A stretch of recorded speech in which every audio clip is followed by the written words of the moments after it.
Waalaikumsalam warahmatullahi. A'udzubillahi minasyaitonirrajim. Bismillahirrahmanirrahim. Assalamualaikum warahmatullahi wabarakatuh. Alhamdulillahi rabbil alamin. Wassalatu wassalamu ala asyrafil anbiya'i wal mursalin wa ala alihi wa sahbihi ajma'in. Rabbana shrah lana sudurana wa yassir lana umurana wahlul 'uqdatam min alsinatina yafqahu aqwalana. Rabbana zidna ilma warzuqna fahma. Rabbana zidna ilma warzuqna fahma. Rabbana zidna ilma warzuqna fahma. Walhamdulillahi rabbil alamin. Yang dihormati tuan-tuan dan puan-puan, khususnya kepada jemaah daripada Masjid Qaryah Teluk Kemang. Alhamdulillah, setinggi-tinggi kesyukuran kita kepada Allah Subhanahu Wa Taala. Pada malam ini kita dapat sekali lagi menyambung perbahasan kita, perkongsian kita daripada kitab Adabul Mufrad, satu kitab karangan Imam Bukhari yang mana menempatkan hadis-hadis yang berkaitan tentang adab, dan kita bermohon pada Allah Subhanahu Wa Taala moga-moga perkongsian kita mendapat manfaat, perkongsian kita ini sentiasa mendapat keredaan di sisi Allah Subhanahu Wa Taala, insya-Allah. Jadi tuan-tuan dan puan-puan yang dirahmati Allah Subhanahu Wa Taala, yang mana bersama dengan saya di dalam Facebook Live ataupun di dalam Google Meet, terima kasih banyak-banyak. Moga-moga Allah Subhanahu Wa Taala memudahkan urusan kita dunia dan akhirat, insya-Allah. Selama-lamanya kita ucapkanlah alhamdulillah atas segala nikmat yang Allah berikan kepada kita. Tidak kiralah nikmat itu sebesar apa pun yang kita nampak, semua nikmat milik Allah Subhanahu Wa Taala, maka kita bersyukurlah dengan nikmat yang Allah Subhanahu Wa Taala berikan kepada kita. Moga-moga dengan kesyukuran kita Allah akan tambah, dan kalau kita kufur, ingatlah nescaya azab Allah itu amatlah berat. Jadi tuan-tuan yang dirahmati Allah, anak-anak pelajar yang sempat bersama dengan saya pada malam ini, jadi pada malam ini insya-Allah kita sambung perbahasan kita, kita sambung perbahasan daripada kitab Adabul Mufrad ini, pada bab 133, pada bab 133, bab yang berkaitan dengan al-mizah, yakni bab pada menyatakan tentang bergurau, bergurau, kita berbahas tentang keadaan bergurau. Mukadimahnya, tuan-tuan yang dirahmati Allah Subhanahu Wa Taala, sahabat-sahabat yang bersama dengan saya, terima kasih banyak-banyak. Mukadimahnya, Islam merupakan agama yang syumul, yang mana Islam ni bukanlah sentiasa serius saja. Kalau kita tengok orang tu nak kena muka garang aja, bukan. Islam bukanlah semata-mata begitu. Ada tempat kita serius, ada tempat kita boleh dibenarkan untuk bergurau. Namun ada etika. Etika berdasarkan beberapa hadis Nabi SAW yang insya-Allah kita akan kongsikan pada malam ini. Kita akan bahaskan. Sebab sebelum ni kita dah bahas berkenaan dengan kemesraan. Berkenaan dengan kemesraan. Maknanya kemesraan kita sesama manusia. Jadi pada malam ni kita sambung perbahasan pada bab bergurau. Sebenarnya bergurau ni bukan tak boleh dalam Islam, dibenarkan. Islam membenarkan bergurau ini, bergurau senda dan sebagainya dibenarkan. Tak kisahlah antara suami dan isteri, antara anak beranak, antara ahli keluarga, antara jemaah, ataupun antara orang tua dengan orang muda, daripada orang tua kepada kanak-kanak, daripada orang muda kepada orang yang lebih berusia. Dan tuntunan Nabi SAW itu banyak. Nabi SAW ni banyak masa-masa tertentu yang dia bergurau dengan para sahabat. InsyaAllah nanti saya selitkan sikit-sikit lah kisah. Saya selitkan sikit-sikit kisah yang berkaitan dengan gurauan Nabi kepada para sahabat. Sebenarnya banyak. Yang hadis yang kita akan bacakan ni juga adalah satu bentuk gurauan. Gurauan Nabi kepada sahabat. Nanti ada satu bab gurauan kepada kanak-kanak, bergurau dengan kanak-kanak. Jadi di situ insya-Allah, moga-moga tuan-tuan dan rahmati Allah, perkongsian kita ni sedikit sebanyak beroleh manfaat insya-Allah. Baik, bab pada menyatakan bergurau pada hadis yang ke-264. Hadis yang ke-264 daripada Anas ibn Malik. Anas ibn Malik qal. Daripada Anas ibn Malik radhiyallahu taala anhu, beliau telah berkata, Nabi sallallahu alaihi wasallam, ya, Nabi sallallahu alaihi wasallam, ya, telah mengunjungi sebahagian isteri-isteri baginda, ya. Atan Nabi sallallahu alaihi wasallam ala ba'di nisaihi, ya. Ba'da pada sebahagian isteri-isteri Nabi sallallahu alaihi wasallam, ya. Satu hari baginda sallallahu alaihi wasallam, ya, bertemu dengan ummahatul mukminin, dan ketika itu, ya, wa ma'ahunna Ummu Sulaim, ya. Ketika itu bersama dengan mereka adalah Ummu Sulaim. Ya, siapa Ummu Sulaim ini? Ya, Ummu Sulaim ini merupakan ibu kepada Anas ibn Malik. Ya, merupakan Anas ibn Malik. Ya, merupakan seorang wanita yang sangat hebat. Ya, dan kalau kita baca sedikit sirah berkaitan dengan Anas ibn Malik, dia bersama dengan baginda Nabi sallallahu alaihi wasallam, dia menjadi khadam kepada Nabi sallallahu alaihi wasallam. Sebab tu kalau kita tengok perbahasan yang agak mendalam dalam rumah Nabi tu, ada hadis yang diriwayatkan oleh Anas bin Malik. Bab istinja ada bab perbahasan hadis daripada Anas bin Malik. Ya, diriwayatkan Anas bin Malik ini sempat bersama dengan Rasulullah mula daripada usia dia 9 tahun, ya, dan sempat bersama dengan Rasulullah lebih kurang 10 tahun sehinggalah Nabi sallallahu alaihi wasallam wafat, ya. Mana 10 tahun lebih kurang Anas bin Malik, ya. Kan satu hari bila Nabi sampai di Madinah, kan ibunya bawa, ya, aku tak ada apa-apa nak bagi, ya, jadi aku sedekahkan anak ni, Anas bin Malik ni, untuk dijadikan sebagai khaddam, ya. Dan hadis ni juga ada dimuatkan di dalam kitab yang sama inilah, kitab Adabul Mufrad, ya, dan juga doa baginda Nabi sallallahu alaihi wasallam kepada Anas ibn Malik, ya. Anas ibn Malik ni dia dapat doa sebab mak dia Ummu Sulaim ini minta doakan, ya Rasulullah, doakan ni anak ni, Anas ibn Malik ni, doakan, ya. Doa dengan doa apa? Ya, dimurahkan rezeki, umurnya panjang, anak pinaknya ramai, sehingga diriwayatkan Anas ibn Malik ni memang dia umurnya panjang, antara sahabat yang sampai usianya 100 lebih, ya, dan mempunyai keturunan yang ramai, dan juga memang mempunyai harta yang banyak berkat doa baginda Nabi sallallahu alaihi wasallam, ya. Jadi Ummu Sulaim ini merupakan isteri kepada Malik lah, nama bapa kepada Anas, ya. Bapa kepada Anas namanya Malik. Kemudian tu Ummu Sulaim ini merupakan seorang mukminah yang maknanya seorang wanita yang sangat hebat, ya, selepas daripada kematian Malik ini tadi, ya. Kemudian tu berkahwin dengan Abu Talhah, ya. Abu Talhah setelah masuk Islam lah, ya. Setelah masuk Islam, maka Ummu Sulaim berkahwin dengan Abu Talhah, ya. Baik. Jadi di sini satu hari Nabi sallallahu alaihi wasallam bersama dengan pergi bertemu dengan isteri-isteri Nabi, dan di dalamnya ada bersama dengan Ummu Sulaim, ya, ada bersama dalamnya Ummu Sulaim. Faqala ya Anjasah, ya, wahai Anjasah. Anjasah ni nama orang, ya. Kalau dalam hadis ini Anjasah ni nama orang. Siapa Anjasah ini? Anjasah ini adalah penarik unta isteri Nabi sallallahu alaihi wasallam, ya. Penuntun unta baginda Nabi, unta isteri baginda Nabi sallallahu alaihi wasallam, ya. Penuntun kepada unta ummahatul mukminin, ya. Penunjuk jalan lah, mana pemandu lah, ya. Banyak juga hukum yang dikeluarkan daripada hadis ini, ya, berkenaan dengan contohnya bagaimana orang yang naik kenderaan, perempuan naik kenderaan yang ada pemandunya hanya lelaki, ya, Grab ke apa dan sebagainya, ada juga perbahasannya di situ, ya. Kepada ya Anjasah ruwaidan sauqaka bil qawarir. Apa maksud dia? Ya, dan bersama mereka ialah Ummu Sulaim tadi saya dah sebut. Maka baginda sallallahu alaihi wasallam telah bersabda, wahai Anjasah, perlahan-lahanlah, ya. Baginda Nabi sallallahu alaihi wasallam sebut pada Anjasah ni slow-slow. Macam tu bahasa kita, slow-slow. Jangan laju-laju sangat, tapi Nabi tak cakap gitulah tuan-tuan, ya. Ya, maknanya perlahan-lahan, ya, perlahan-lahan bawa unta ni. Kenapa Nabi sebut begitu? Ya, Nabi sambung, ya. Ya, baik, perlahan-lahan lah. Ya, perlahan-lahan lah, slow-slow. Ketika bawa ni slow-slow lah.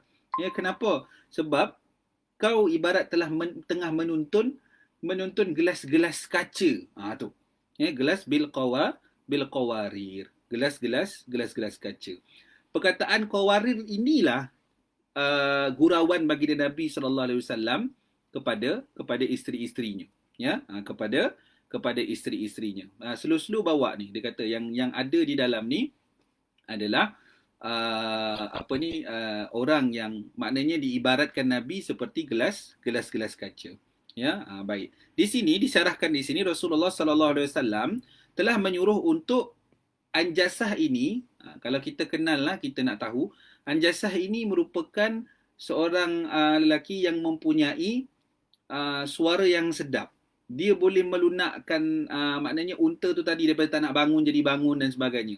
Jadi ulama bercerita unta tu jadi dia bergerak-gerak. Jadi bila bergerak-gerak tu jadi Nabi sallallahu alaihi wasallam ingatkan yang mana yang di atasnya adalah orang yang diibaratkan seperti gelas kaca, ya, diibaratkan seperti gelas kaca. Baik. Di sini tu telah dia menyuruh untuk merendahkan suaranya yang merdu supaya tidak terasa di dalam hati-hati mereka, iaitu sebahagian daripada isteri-isteri baginda Nabi sallallahu alaihi wasallam.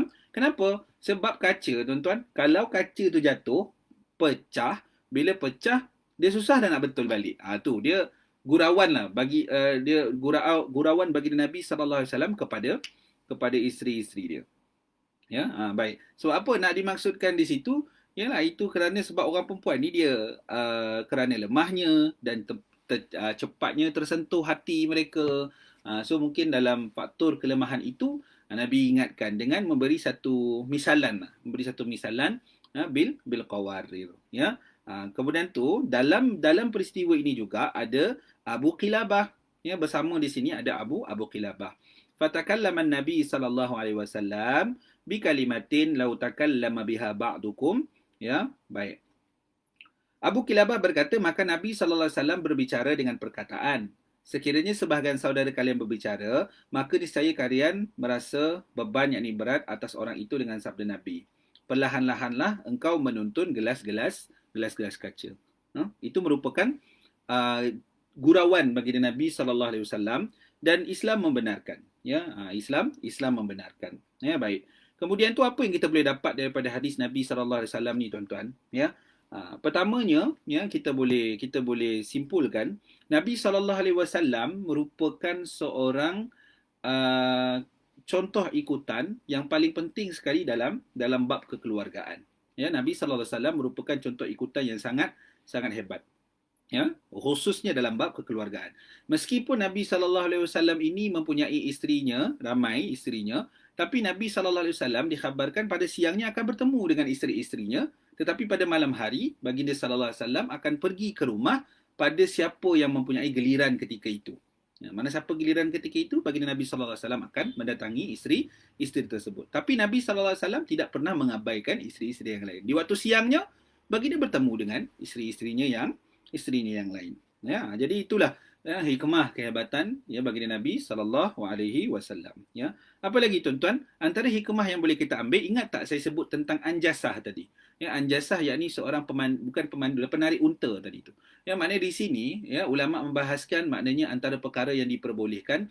Andai katalah berlaku situasi yang mana kita nak naik kenderaan dan kenderaan tu contohnya pemandunya adalah orang lelaki.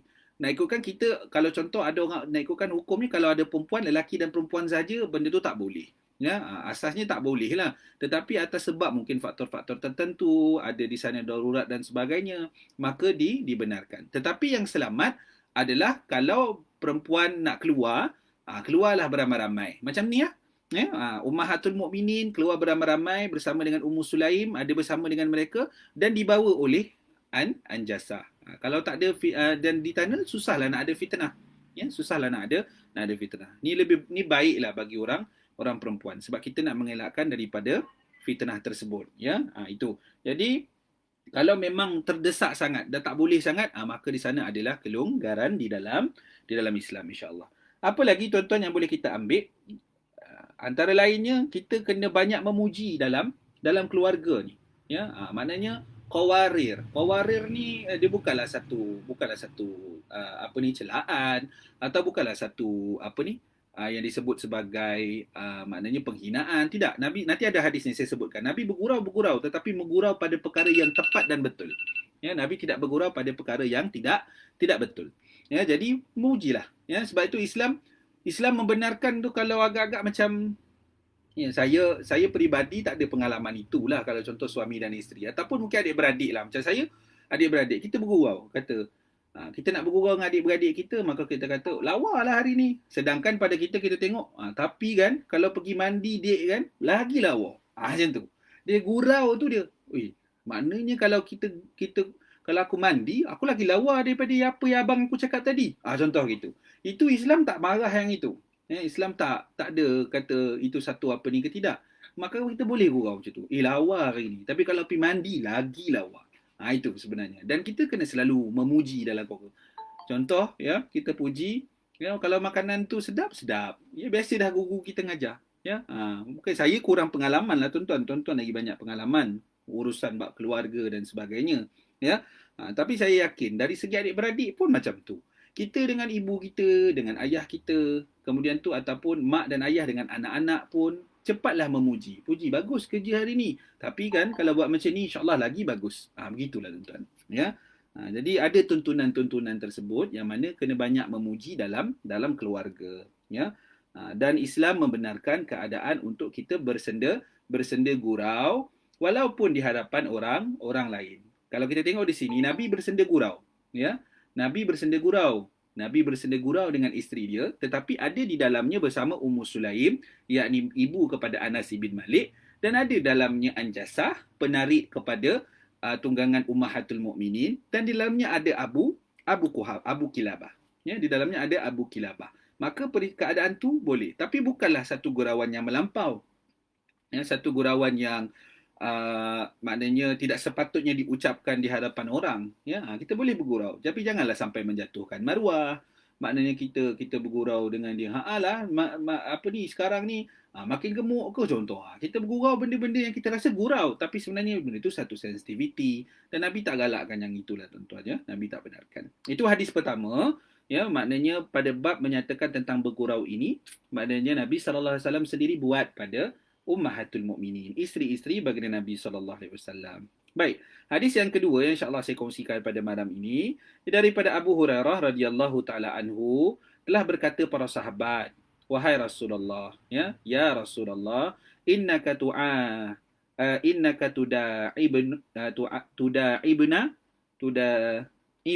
ya. Nabi sallallahu alaihi wahai Rasulullah, sesungguhnya apakah engkau bergurau dengan kami? Ya, adakah kau bergurau dengan kami?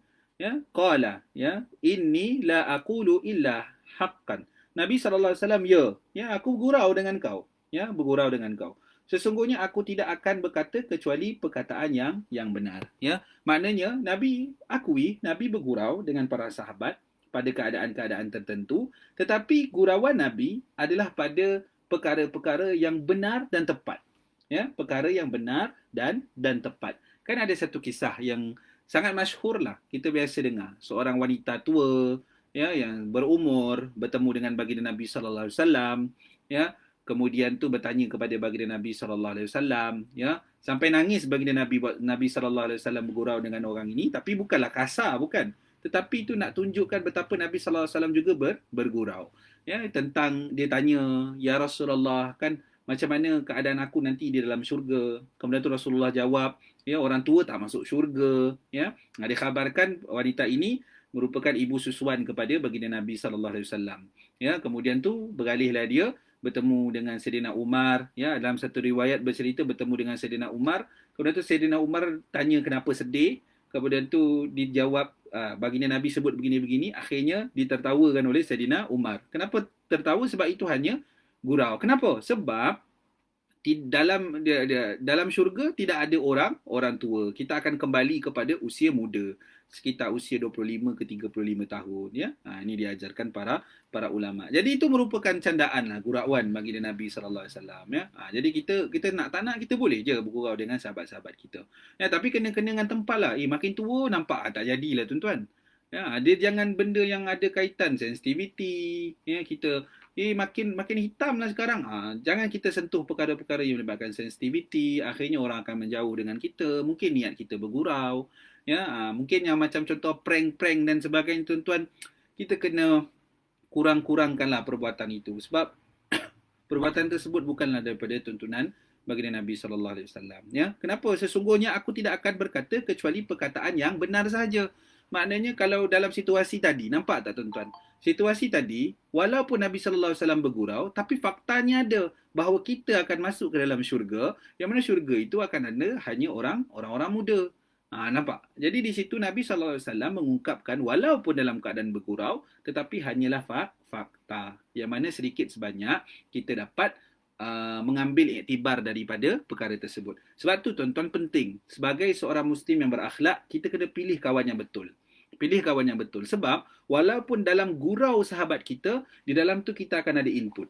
Di dalam tu kita akan ada maklumat. Oh, ini maklumat baru ni. Oh, kita lepak-lepak minum-minum kopi pun bukan semata-mata kita cerita hal orang. Maknanya kita duduk bersama sembang pun kita dapat maklumat juga. Dan maklumat yang sahih, tepat. Mungkin tadi dia ada pergi kuliah. Ya, kemudian tu ada join kuliah Google Meet ke, Facebook Live ke, daripada YouTube ke dan sebagainya, dia tengok. Kemudian tu duduk sembang-sembang sambil-sambil gurau, dia boleh bercerita dengan sahabat dia. Tadi nak tahu tak dia cerita-cerita begini. Itulah tuan-tuan. Jadi sebenarnya perkara-perkara tersebut merupakan perkara yang Nabi sallallahu alaihi wasallam sendiri anjurkan, ya. Nabi sendiri, antara hikmah daripada hadis ini, Nabi sallallahu alaihi wasallam pun bergurau dengan para sahabat, ya. Nabi sallallahu alaihi wasallam bergurau dengan para sahabat, ya, dan Nabi sallallahu alaihi wasallam bukan bergurau perkara-perkara yang dikarang-karang. Maknanya dia kan tipu, ya. Benda itu betul dan satu bentuk gurauan. Subhanallah, ya. Jadi tuan-tuan, hadis seterusnya 266, ya, 266, hadis ke 266 daripada Bakar ibnu Abdullah radhiyallahu taala anhu, beliau telah berkata, adalah para sahabat. Ini adalah para sahabat, ya. Kana ashabun Nabi sallallahu alaihi wasallam yatabadahuna bil bitikh, ya. Saling melempar buah tebikai. Ya, dikhabarkan dalam kisah ini tebikai yang elok tu, dia macam gurau baling, gurau baling. Nah, ambil begitu. Jadi ada gurauan para sahabat tu. Ini cerita antara sahabat dengan sahabat ni. Mereka bergurau ni. Ya, maknanya mungkin pada kita nampak bergurau ke tu. Mungkin kita tak nampak. Tapi di sisi yang meriwayatkan hadis dan keadaan tersebut ketika itu jadi satu gurauan. Nah, balingkan benda tu, ya. Balingkan. Tapi jangan ada orang baling yang memang marah, baling tu lain lah.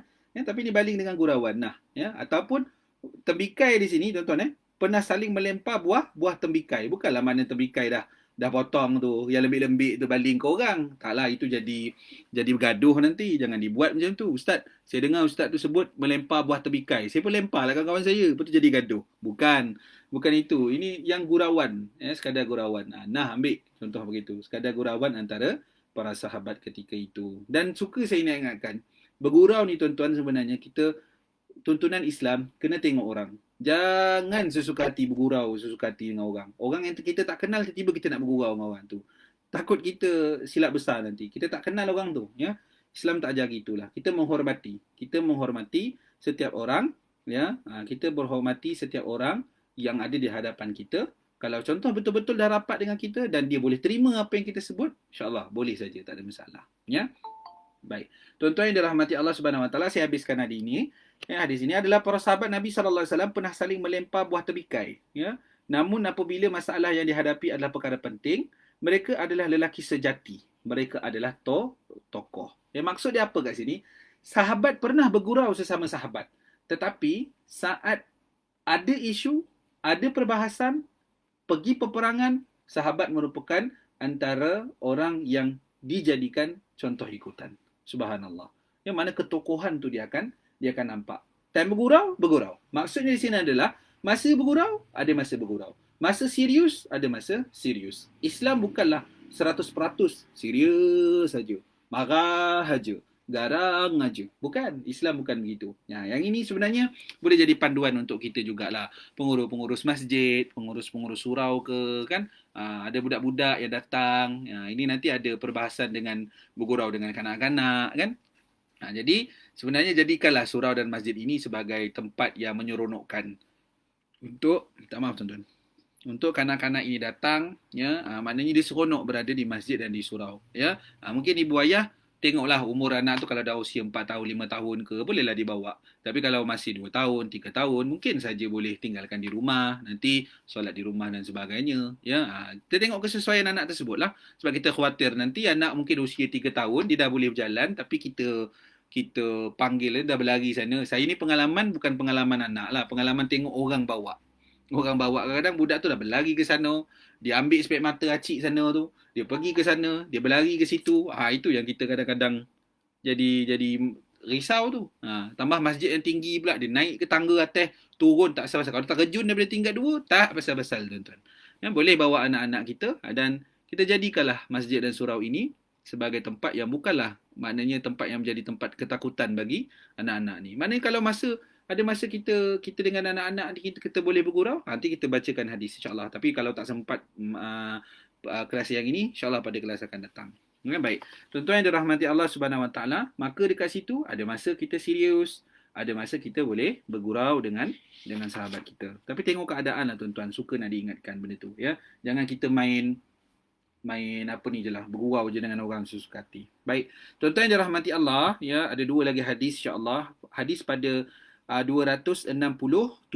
Ya, hadis ke-267 daripada Abu Mulaikah radhiyallahu taala anhu, beliau telah berkata, Sayyidatina Aisyah radhiyallahu taala anha telah bergurau di sisi Rasulullah sallallahu alaihi wasallam. Satu hari, ya, Sayyidatina Aisyah bergurau dengan baginda Nabi sallallahu alaihi wasallam.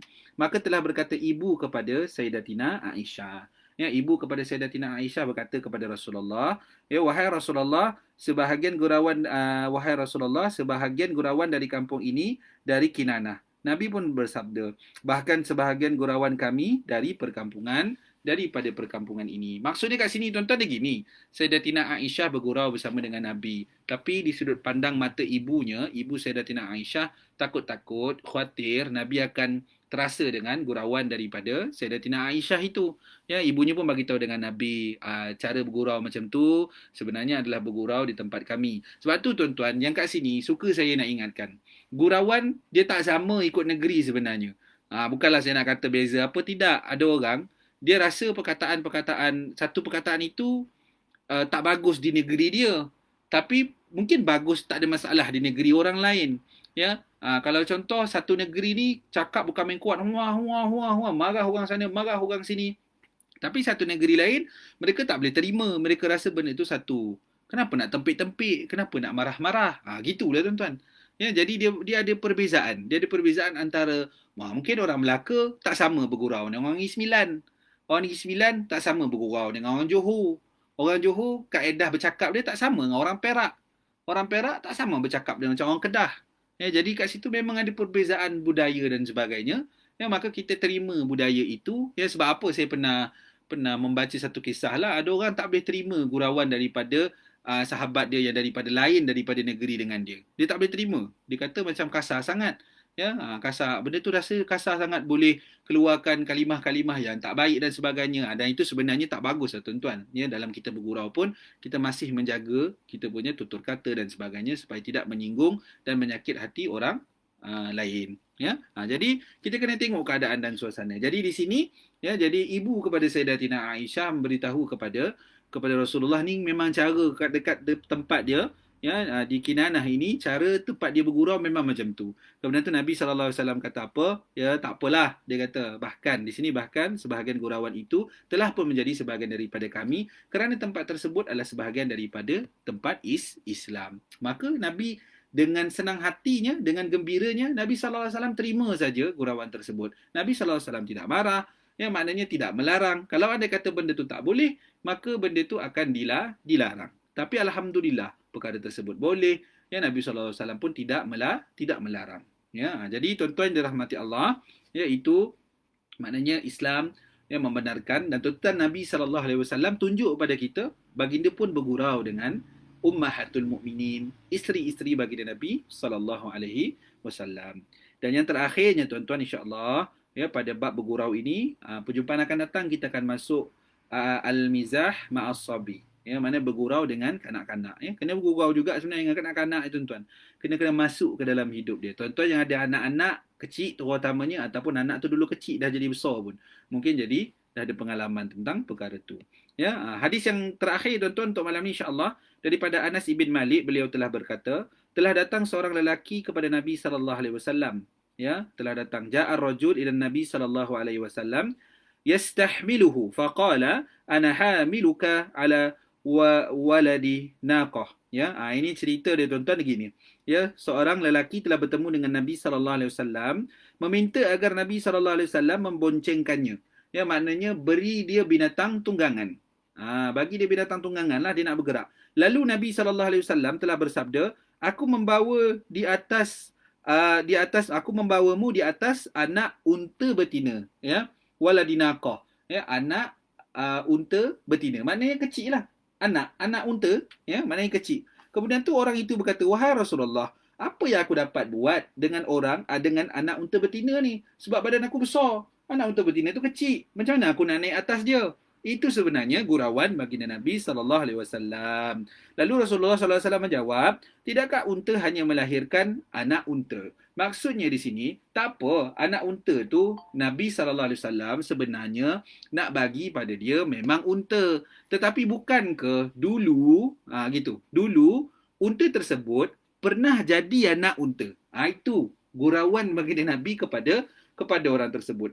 Ya, gurauan baginda Nabi kepada orang tersebut. Kan dulu dia pernah jadi anak unta. Aku bagi kau tetap unta juga. Tetapi dia pernah jadi anak unta dulu.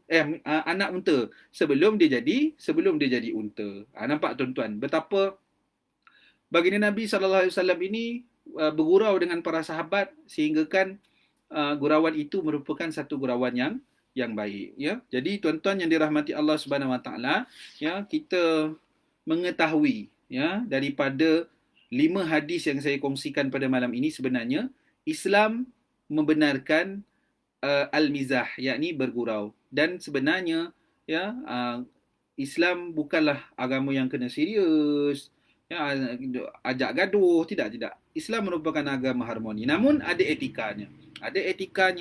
Ada caranya apabila kita hendak bergurau. Menghormati satu dengan yang lain, kita tidak menggunakan kata-kata yang kasar, tidak menggunakan kata-kata yang kesat, apatah lagi menipu, ya, apatah lagi kita bergurau dengan perkara-perkara yang tidak baik, bergurau dengan sensitiviti individu, ya, mempersenda ciptaan Allah, ya, itu semua merupakan perkara yang dilarang di dalam Islam. Dan saya yakin dan percaya sebenarnya tuan-tuan yang bersama dengan saya khususnya pada malam ini, ya, kita merupakan antara orang yang berusaha untuk menjadikan baginda Nabi SAW sebagai tuntunan kita. Nabi SAW bergurau, kita pun bergurau. Dan Nabi SAW bergurau dengan cara yang baik, kita pun bergurau dengan cara yang baik. Ya, sebab itu tuan-tuan yang dirahmati Allah Subhanahu Wa Taala, ya, sahabat-sahabat saya yang bersama dengan saya, anak-anak pelajar, ya, saat kita bersama dengan sesiapa pun, maka kita jagalah. Ya, kita jagalah tutur cakap kita jagalah adab kita, susila kita. Ya, sebab berdirinya kita ni, Muslim ini, selain daripada ibadat solatnya, puasanya, zakatnya dan sebagainya, hajinya, ya, kemudian tu dengan akidahnya, pegangan akidah yang betul dan sebagainya, jangan kita lupa bahawa adab juga merupakan satu perkara yang sangat ditekankan di dalam Islam. 3 perkara tuan-tuan, 3 pokok ini dia pegang sekali. Kalau tak ada salah satu, dia jadi rosak lah tuan-tuan. Ya, maknanya akidahnya betul, ibadahnya baik, ya, kemudian tu ada akhlak yang baik. Ya, jadi di situ tuan-tuan yang dirahmati Allah Subhanahu Wa Taala, sedikit sebanyak moga-moga apa yang kita kongsikan pada malam ini mendapat manfaat. Kesimpulannya, baginda sallallahu alaihi wasallam pun bergurau dengan isteri baginda Nabi sallallahu alaihi wasallam. Baginda Nabi sallallahu alaihi wasallam bergurau juga dengan orang yang lebih berusia. Baginda Nabi sallallahu alaihi wasallam bergurau dengan para sahabat. Sahabat antara sahabat pun mereka bergurau, tetapi gurauan mereka ini merupakan gurauan yang mengikut tuntunan Islam tanpa ada unsur memperlekehkan, menipu, ya, tanpa ada unsur-unsur yang tidak baik dan sebagainya. Wallahu ta'ala alam. Jadi tuan-tuan yang dirahmati Allah Subhanahu Wa Taala, saya buka kalau ada sebarang perkongsian daripada Facebook Live ini, boleh type saja di komen. Kalau yang bersama dengan saya dalam Google Meet, boleh masukkan dalam ruang mesej tu. Moga-moga bermanfaat. Boleh jawab, saya akan jawab insya-Allah. Baik. Sila tuan-tuan. Sementara azan tuan-tuan.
Baik, tuan-tuan yang dirahmati Allah Subhanahu Wa Taala, ya jadi saya tengok ada yang tanya dalam ruang mesej di dalam apa ni Google Meet ni, ya bagaimana kita nak bergurau dengan orang yang lebih berusia, ya. Jadi kita sebenarnya kita tahu laras bahasa, ya. Islam mengajar yang penting kalau kita ikut tuntunan Nabi, bukanlah gurauan itu gurauan yang maknanya mempersenda, menghina, ya gurauan tersebut merupakan gurauan yang maknanya menyebabkan orang yang lebih berusia ni rasa dirinya terhina dan sebagainya, ya. Penghormatan itu, ya. Jadi gurauan-gurauan tersebut, ya, kita kena pastikan gurauan tersebut boleh diterima dan tidak sewenang-wenang kita bergurau dengan seseorang tu. Mana kita kenal lah dahulu orang tu sebut, ya, insya-Allah dia biasanya kita kenal orang ni, oh ini boleh bergurau, oh yang ini tak boleh. Jadi kalau contoh ada dinasihatkan, ya, pernah jadi satu peristiwa, ya, kita ditegur pasal percakapan itu agak kasar di mata kita dan orang tersebut tak kasar, ya. Kita rasa macam biasa saja, tetapi orang menegur, dia kata, sebutnya kata itu agak kasar, kalau di sini cara macam tu agak kasar. Jadi okey, baik, di situ kita kena tahu situasi keadaan masyarakat tu bagaimana, ya. Jadi pertama sekali, ya, kita pastikan gurauan kita bukanlah gurauan yang bersifat menghina. Gurauan kita itu adalah gurauan untuk mengeratkan hubungan kasih dan sayang. Yang kedua, kita kena kenal pasti dahulu orang tu macam mana. Kalau orang tu okey, okey lah. Janganlah kita main bergurau dengan orang tak tentu arah, ya. Jadi kita kenal dahulu orang tersebut dan insya-Allah bila kita kenal, kita tak ada masalah. Dan kenal pasti juga budaya masyarakat setempat. Ya, kadang-kadang ada masa budaya masyarakat setempat tu mereka tak setuju dengan cara bergurau begitu, bergurau begini, cara cakap begitu, cara cakap begini. Dan insya-Allah di sana pelan-pelan bila kita kenal budaya masyarakat setempat itu, kalau contoh kita daripada luar lah, kalau kita memang masyarakat di situ, so tak ada masalah. Kita akan mengetahui kaedah dan cara bagaimana kita nak bersama. Namun tetaplah kita menghormati mereka yang lebih berusia daripada kita. Ya, macam mana pun tinggi ilmu kita, orang yang lebih berusia daripada kita ni, tuan-tuan, sebenarnya kita kena hormat. Sebab apa? Salah satu daripada yang diletakkan kalau kita nak tengok dalam pemilihan imam, ya, Islam meletakkan tu dalam pemilihan imam tu, ya, maknanya selain daripada, contohlah ada anak muda, ada orang tua, ya, mahir Quran, kedua-duanya mahir Quran, kemudian tu bacaan sama-sama bagus, kedua-duanya mahir hadis, kedua-duanya mahir hadis, yang ini pun hafal hadis, yang ini pun hafal hadis, yang tua pun hafal hadis, yang muda pun hafal hadis. Ya, kemudian tu dari segi ilmu fiqhnya, ilmu tasawufnya, kedua-dua pun bagus. Anak muda ini pun bagus, orang yang berusia ini pun, orang berusia ini pun bagus. Jadi akhirnya nak tengok mana yang last sekali ni? Last sekali yang terakhir saya tengok antara dua ni siapa yang lebih tua? Siapa yang lebih tua antara keduanya ni? Maka orang yang lebih tua ini akan didahulukan. Ada gitu. Walaupun kita bergurau, pastikan kita tahu keadaan dan juga situasi semasa ketika itulah, insya-Allah. Itu pandangan kita, dan itulah juga kalau kita baca daripada tuntunan baginda Nabi sallallahu alaihi wasallam, gurauan itu hendaklah gurauan yang bertempat, insya-Allah. Itu saja. Baik. Jadi tuan-tuan yang dirahmati Allah Subhanahu Wa Taala, saya lihat dalam saya punya Facebook Live ni pun tak ada catatan komen untuk soalan dan sebagainya, dan tuan-tuan yang bertanya dalam apa ni pun, dalam Google Meet pun, terima kasih banyak-banyak yang bertanya, dan insya-Allah itu untuk kelas pada hari ini. Jadi kesimpulannya tuan-tuan, ya, Islam tidak melarang untuk kita bergurau sesama kita, tetapi jagalah batasnya. Ya, kita berguraulah perkara-perkara yang betul, perkara-perkara yang tepat, dan bukan perkara yang menyinggung perasaan orang. Pastikan gurauan kita itu adalah gurauan yang bermanfaat, yang mana daripada gurauan boleh mendatangkan ilmu, dengan gurauan boleh mendatangkan manfaat kepada orang lain. Dan tuan-tuan yang dirahmati Allah Subhanahu Wa Taala, ya, saya berharap kalau ada yang kata ada apa-apa perkongsian daripada tuan-tuan yang baik, mohon disampaikan. Ada teguran dan sebagainya, mohon disampaikan. Ya, mungkin jawapan kita, penjelasan kita tidak berapa tepat, tuan-tuan boleh tegur dan sampaikan. InsyaAllah moga-moga bermanfaat. Ya, kemudian tu marilah kita sama-sama dalam musim-musim COVID-19 ni kita jaga SOP. Ya, dan insya-Allah kita berdoa semoga Allah Subhanahu Wa Taala memudahkan urusan kita dan kembali kita dapat duduk di masjid, ya, bersama-sama kuliah dan sebagainya, insya-Allah. Dan yang ketiganya, saya ucapkan terima kasih banyak-banyak kepada tuan-tuan yang ada dalam live FB saya ataupun yang berada dalam Google Meet ni. Terima kasih banyak-banyak. Moga-moga Allah Subhanahu Wa Taala memudahkan urusan kita dunia dan akhirat. Tuan-tuan yang dirahmati Allah Subhanahu Wa Taala, segala yang baik itu milik Allah Subhanahu Wa Taala. Maka kita sebagai hamba-Nya yang diamanahkan, ya, maka kita jalankanlah amanah itu sebaiknya. Moga-moga kebaikan bukan saja untuk diri kita, tetapi kebaikan itu juga untuk orang yang berada di sekeliling kita, insya-Allah. Wallahu taala alam. Auzubillahi minasyaitonirrajim. Bismillahirrahmanirrahim. Alhamdulillahi rabbil alamin, hamdan yuwafi ni'amahu wa yukafi'u mazidah. Ya Rabbana lakal hamdu kama yanbaghi li jalalikal karim wa azimi sultanik. Allahumma inna nas'aluka ridhaka wal jannah wa na'udzu bika min sakhatika wan nar. Allahumma innaka 'afuwun karim tuhibbul 'afwa fa'fu 'anna wa 'an walidina wa an jami'il muslimina wal muslimat wal mu'minina wal mu'minat al ahya'i minhum wal amwat birahmatika ya arhamar rahimin. Walhamdulillahi rabbil alamin. Assalamualaikum warahmatullahi wabarakatuh.